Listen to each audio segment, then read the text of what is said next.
When I got my first computer, it was an IBM. And I think at that time that's about the only computer you could get.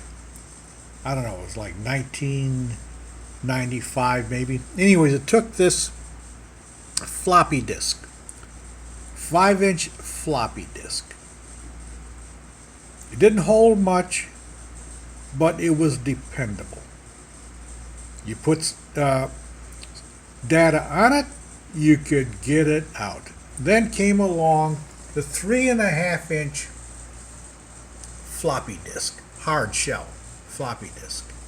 That lasted for years. You could put data on this and retrieve it, and put it on and retrieve it with no problems. Today we have the USB flash drives. I have no complaints about these. I've got plenty of them. How long have they been around now? What? Maybe 20 years? I don't know.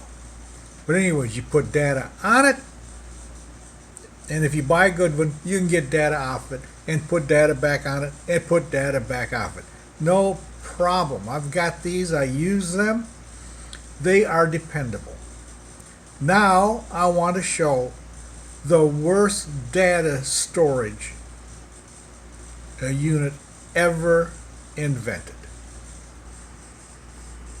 This is the worst data storage ever invented. The CD disc, the writable disc. I still got a stack of these things I've never used. This was the worst, absolute worst. I used to put data on these discs, write data to it, then I'd go back a month later and I want to retrieve it. I couldn't retrieve it. It wouldn't read it. Lost the data.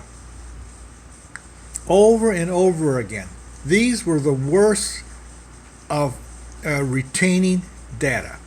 They would just get corrupted. I don't know why. Of course, if you bought a CD like music, well, they would play over and over again. No problem. But these rewritable discs, CDs, were the most atrocious medium for keeping data. You put your data on there, and it almost guaranteed you will lose it. You put the disc back in later, a year later, you want to retrieve something, it won't read. This was the worst. The CD, I'm glad it's gone.